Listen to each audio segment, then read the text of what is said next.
એ બેટા આનંદમાં આ મેડમ કેમ એટલી જ કરે એ બોલો ભાઈ ત્યારે કામગીરી ભાજપમાં છે તે ઉકળતો ચરુ જોવા મળ્યો હતો. અહીંયા કોઈ જૂથવાદ નહોતો અને ભારતીય જનતા પાર્ટીનો હરમેશ ગઢ છે. અમારા મોટાભાઈ સમાન જે અમારા અહીંયા ધારાસભ્ય જે અમારા સિંહ કહેવાય છે એમની પાસે હું ભાવુક થઈને અને રડી પડી, કારણ કે મારા આંસુ રોકાણા નહીં.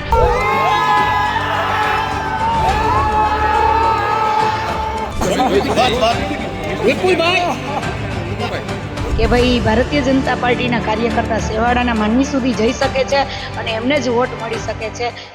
જેતપુરની પાલિકાની ચૂંટણીમાં છે તે ભગવો લહેરાયો છે. ત્યારે આપણે વોર્ડ નંબર 6ના વિજેતા ઉમેદવાર ભારતીય જનતા પાર્ટીના બિંદિયાબેન મકવાણા છે, તેનું ન્યૂઝરૂમમાં સ્વાગત છે. બિંદિયાબેન, જીત મેળવી છે, શું કહેશો? આજે જ્યારે ભારતીય જનતા પાર્ટીમાંથી જે અમે સિમ્બોલ ઉપર લડેલા છીએ અને ભારતીય જનતા પાર્ટીના સિમ્બોલ ઉપર જે પ્રજાએ સ્વીકારેલા છે, છેવાડા માની સુધી ભારતીય જનતા પાર્ટીના કાર્યકર્તા અને અમે બધા સાથે મળીને કામ કર્યું છે, તો આજે પ્રજાએ અમને જીતાડીને અને એમને રિઝલ્ટ આપી દીધું છે કે ભાઈ ભારતીય જનતા પાર્ટીના કાર્યકર્તા છેવાડાના માનવી સુધી જઈ શકે છે અને એમને જ વોટ મળી શકે છે. તો હું ભારતીય જનતા પાર્ટીના એક કાર્યકર્તા અને સૈનિક તરીકે, સભ્ય તરીકે તો કાલે ચૂંટાણી, પણ હું સૈનિક તરીકે અને સભ્ય તરીકે હું બધા પ્રજાઓનો આભાર માનું છું કે અમને બધાને સ્વીકાર્યા. જે રીતે જેતપુરમાં જૂથવાદ હતો, પૂર્વ પ્રમુખની ટિકિટ કપાઈ હતી, ત્યારબાદ તમને જંગી લીડ મળી, શું કહેશો? અહીંયા કોઈ જૂથવાદ નહોતો અને ભારતીય જનતા પાર્ટીનો હરમેશ ગઢ છે અને જયેશભાઈ રાદડિયા અમારા નેતા છે અને મારા મોટાભાઈ સમાન છે. અને એમને જ્યારે ભારતીય જનતા પાર્ટીનો ભગવો નગરપાલિકામાં કાલે 32 સીટો જે આવેલી અને સાથે 11 સીટો છે એ અપક્ષ આવેલી, એમને બી ત્યાં ટેકો આપી દીધો. એનું કારણ એ છે કે ભારતીય જનતા પાર્ટી સાથે બધા જોડાયેલા રહેવા માંગે છે અને હરમેશ જયેશભાઈ રાદડિયા અને પાર્ટીએ પ્રજાનું હિત થાય એના માટે કાર્ય કરેલા છે. એટલે કોઈ વિવાદ કાંઈ પણ નહોતું અને ભારતીય જનતા પાર્ટીની ખૂબ જંગી બહુમતીથી લીડ થયેલી છે. જયેશ રાદડિયાનો ગઢ છે અને ભાજપમાં છે તે ઉકળતો ચરુ જોવા મળ્યો હતો, શું કહેશો બિંદિયાબેન? ના, એવું કાંઈ નથી. ઉકળતો ચરો ભારતીય જનતા પાર્ટી હરમેશ ગઢમાં જ રહી છે અને જયેશભાઈ રાદડિયાએ હરમેશ પ્રજા અને ભારતીય જનતા પાર્ટીનું જે હિત હોય છે એવું જ હરમેશ એમના વિચારો હોય છે અને એની સાથે કાર્યકર્તા પણ એમની સાથે જોડાઈને એમને મજબૂત કરે છે. અને ભારતીય જનતા પાર્ટીના કાર્યકર્તા ક્યારે મજબૂત હોય છે કે એનો ધારાસભ્ય મજબૂત હોય છે. ગઈકાલે જે પરિણામ આવ્યા બાદ જયેશભાઈ સાથે તમે ખાસ વાતચીત કરી, શું કહેશો? એમાં એવું હતું કે ભારતીય જનતા પાર્ટીના સિમ્બોલ ઉપર હું ચૂંટાણી અને સામે બધા ધૂણીધરો નેતા હતા અને એમને હરાવવામાં મને કોઈ કસર છોડી નહોતી અને મેં જંગી બહુમતીથી લીડથી હું ચૂંટાણી. એટલે મારા મોટાભાઈ સમાન જે અમારા અહીંયા ધારાસભ્ય જે અમારા સિંહ કહેવાય છે એમની પાસે હું ભાવુક થઈને અને રડી પડી, કારણ કે મારા આંસુ રોકાણા નહીં, કારણ એટલી લીડથી હું ચૂંટાણી અને પ્રજાએ મને સ્વીકારી. અને જયેશભાઈને જેવા અમે જોયા, કારણ કે હરમેશ જયેશભાઈને એક ફોન કરીએ ને તો હરમેશ એની હાજરી હોય છે, ફોન મિસકોલ થઈ ગયો ને તો સામેથી ફોન કરે છે.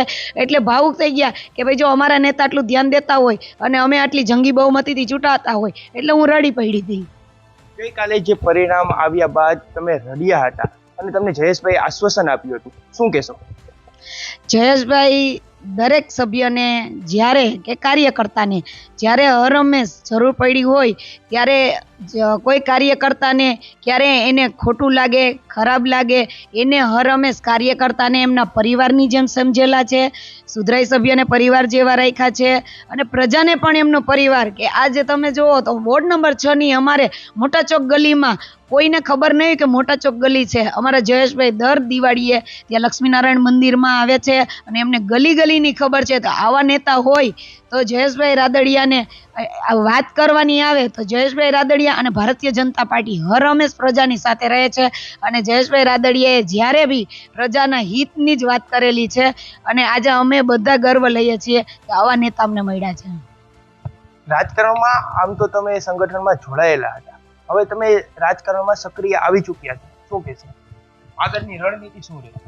રાજકોટમાં હું સંગઠનમાં અત્યાર સુધી હતી, તોય હું જે સત્તામાં એક સુધરાઈ સભ્ય હોય છે એમની કામગીરી હું બજાવતી હતી, અને હજુ બી મારો એવો વિચાર આગળ છે કે જ્યારે હું ગઈકાલે હું જ્યારે સભ્ય બની ત્યારે વધારાના જે કામો છે કે જે અમુક પ્રજા સુધી નથી હું પહોંચી શકી એ હું બધા કામો પૂર્ણ કરીશ, અને છેવાડાના માનવી સુધી પ્રજાના કામ કરીશ, અને જ્યારે જ્યારે હર હંમેશ પ્રજાને જરૂર હશે ત્યારે હું ઊભી રહીશ. અને એક અવાજ બહેનોનો કે જે 50% અનામત જે નરેન્દ્રભાઈ મોદી વડાપ્રધાને અમને અપાવેલી છે, તો હર હંમેશ હું બહેનોના એક અવાજે હું ઊભી રહીશ.